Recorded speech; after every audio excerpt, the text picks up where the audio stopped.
اللہ الرحمن الرحیم۔ السلام علیکم۔ حضور صلی اللہ علیہ وآلہ وسلم نے فرمایا کہ جب لوگ جنت میں جا رہے ہوں گے تو اویس کرنی کو جنت کے دروازے پر روک لیا جائے گا۔ میرے دوستو، کیا آپ کو معلوم ہے کہ اویس کرنی کون ہے؟ آپ کا نام اویس بن عامر ہے اور مراد قبیلے سے ان کا تعلق ہے۔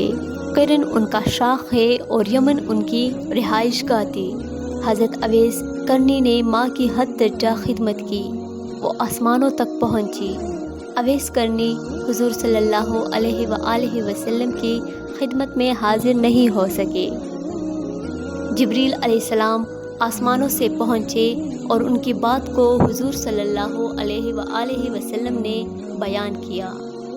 چونکہ حضور صلی اللہ علیہ وآلہ وسلم کو معلوم تھا کہ آئندہ آنے والی نسلیں اپنی ماؤں کے ساتھ کیسا سلوک کرے گی، ایک سائل نے آپ صلی اللہ علیہ وآلہ وسلم سے سوال کیا کہ قیامت کب آئے گی؟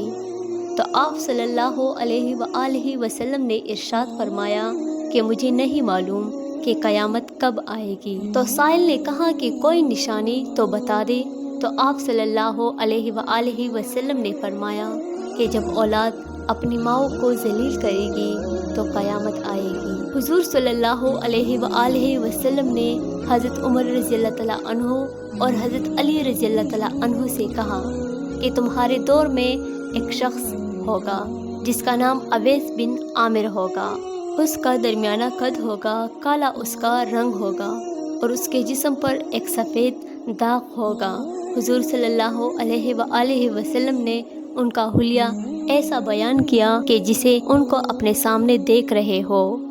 آپ صلی اللہ علیہ وآلہ وسلم نے حضرت عمر رضی اللہ تعالیٰ عنہ اور حضرت علی رضی اللہ تعالیٰ عنہ سے کہا کہ جب وہ آئے تو تم دونوں نے اس سے اپنے لیے دعا کروانی ہے۔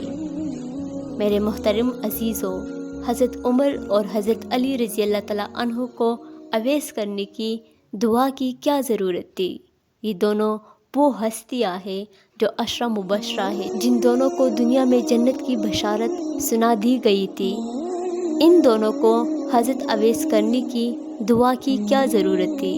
مگر میرے دوستو، یہاں حضور صلی اللہ علیہ وآلہ وسلم کو امت کو یہ پیغام پہنچانا چاہتے تھے کہ ماں کا کیا مقام ہے اور ماں کی خدمت کرنے والے کا کیا درجہ ہے۔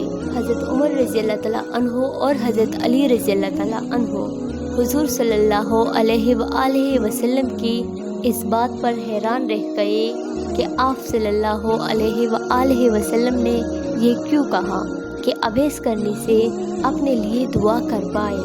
تو حضور صلی اللہ علیہ وآلہ وسلم نے فرمایا کہ عمر، علی، اویس نے ماں کی خدمت اس طرح کی ہے کہ جب وہ ہاتھ اٹھاتا ہے تو اللہ تعالیٰ اس کی دعا کو خالی نہیں جانے دیتا۔ حضرت عمر بن خطاب رضی اللہ تعالیٰ عنہ 10 سال خلیفہ رہے، 10 سال حج کیا، لیکن انہیں اویس نہ ملے۔ ایک دن سارے حاجیوں کو اکٹھا کر لیا اور کہا کہ تمام حاجی کھڑے ہو جاؤ۔ آپ کے حکم پر تمام حجاج کرام کھڑے ہو گئے۔ پھر آپ نے کہا کہ سب بیٹھ جاؤ، صرف یمن والے کھڑے رہو۔ چنانچہ سب بیٹھ گئے اور یمن والے کھڑے رہے۔ آپ نے پھر کہا کہ یمن والے سارے بیٹھ جاؤ، صرف مراد قبیلے والے کھڑے رہو۔ چنانچہ سب بیٹھ گئے، مراد قبیلے والے کھڑے رہے۔ پھر آپ نے فرمایا کہ سب بیٹھ جاؤ، صرف کرن والے کھڑے رہو۔ مراد قبیلے والے سب بیٹھ گئے اور کرن قبیلے سے صرف ایک آدمی بچا۔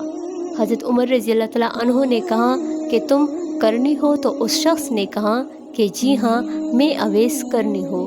حضرت عمر رضی اللہ تعالیٰ عنہ نے کہا کہ اویس کو جانتے ہو؟ تو اس شخص نے کہا کہ جی ہاں، جانتا ہوں، وہ میرے بھائی کا بیٹا ہے اور میرا سگا بھتیجا ہے، اس کا دماغی توازن ٹھیک نہیں ہے، آپ کیوں پوچھ رہے ہیں؟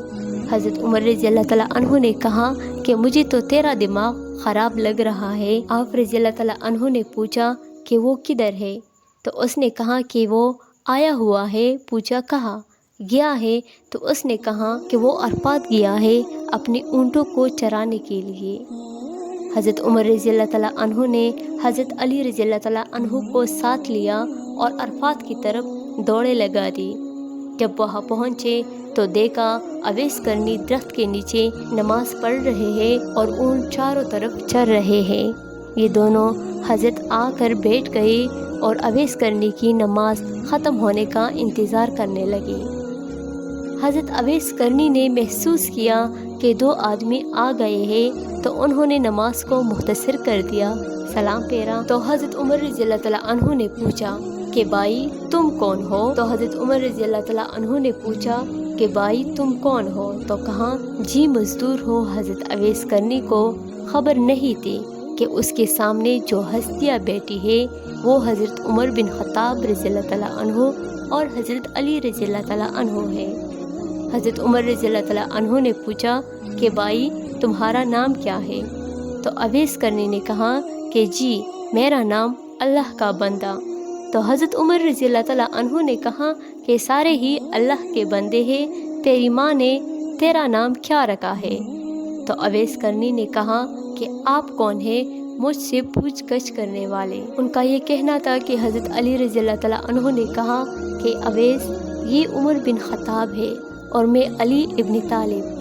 حضرت اویس کا یہ سننا تھا کہ وہ کانپنے لگے اور کہا کہ جی میں معافی چاہتا ہوں، میں تو آپ کو پہچانتا ہی نہیں تھا، میں تو پہلی دفعہ آیا ہوں۔ تو حضرت عمر رضی اللہ تعالیٰ عنہ نے کہا کہ تو ہی اویس ہے؟ تو انہوں نے کہا جی ہاں میں ہی اویس ہوں۔ حضرت عمر رضی اللہ تعالیٰ عنہ نے کہا کہ ہاتھ اٹھا اور ہمارے لیے دعا کر۔ وہ رونے لگے اور کہا کہ میں دعا کروں؟ آپ لوگ سردار ہیں اور میں تو آپ کا نوکر ہوں، میں آپ لوگوں کے لیے دعا کیسے کر سکتا ہوں؟ تو حضرت عمر رضی اللہ تعالیٰ عنہ نے کہا کہ ہاں اللہ کے نبی نے فرمایا تھا کہ اویس جب دعا کے لیے ہاتھ اٹھاتا ہے تو اللہ تعالیٰ اس کے ہاتھ خالی نہیں لوٹاتا۔